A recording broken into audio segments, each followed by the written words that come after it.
تعالى لي يا بلاح ونجاوق يا بنبيتن على بنبيتن طرحوا في ليالي الهوا. مش مشكلة. المهم النهاردة هنتكلم عن مصطلح جديد، مش عارفة انتوا عارفينه ولا مش عارفينه. زمان كنا بنقوله كتير بس أنا لمضة، مش مشكلة، أنا عسل عسل عسل عسل. المهم النهاردة هنتكلم عن مصطلح جديد اسمه ايه؟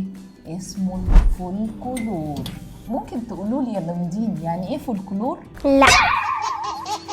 هستناكم تشوفوا اللمدين اللي معايا هيقولوا يعني ايه فولكلور. يلا بينا يلا بينا.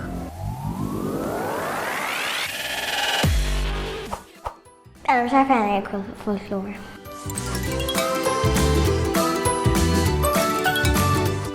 فولكلور ايه الحاجات الغريبه دي؟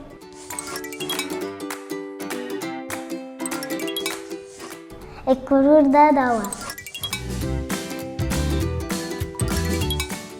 ايه الفولكلور ده؟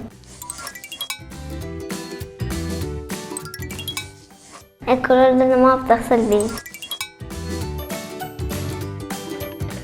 انتوا عندكم فولكلور؟ الفولكلور ده حاجة حلوة أصلا. أنا عندي فولكلور. لا أنا مش عندي كلور. ما عنديش فولكلور. لا أنا ما عنديش فولكلور. عايزين نعرف فين مكان الفولكلور ده؟ أنا عندي الكلور في الحمام. فولكلور على الكرسي اللي أنا قاعدة عليه. لا ما اعرفش مكان الفولكلور. ممكن في طلع لسانك واخبطه كده جايز في حاجه في الكلور في السوبر ماركت. انا مش عارفه المكان ده في الكلور فين. في حد قريب منك عنده فولكلور؟ ايه اصلا الفولكلور ده؟ ما فيش عنده حد كلور وانا ما اعرفش. انت اسمع عندها فولكلور في الحمام. يا أمي إني خائفة جدا، إنهم يهاجموننا من جديد. جارتي عندها كلور لكن مش راضية تقولي. مش عارفة عارفة أنا شفت حد عنده كلور ده. طيب تعرف احنا ممكن نكون بنستخدم الفولكلور ده في ايه؟ الكلور ده ناكله. ممكن تستخدم في الكلور في المواعين. يلا يا فولكلور شد حيلك وانجز المواعين.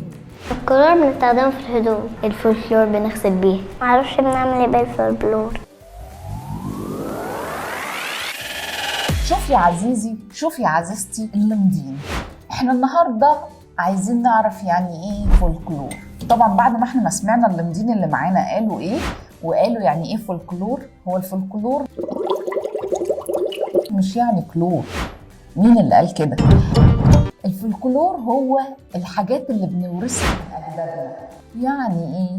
يعني أجدادنا زمان كانوا مثلا بيلبسوا لبس معين بشكل معين بحاجات معينة ممكن تكون أنت دلوقتي ما بتعملهاش، فالحاجات دي بالنسبة لنا علشان خاطر إحنا ما بقيناش نلبسها بقت من الفولكلور.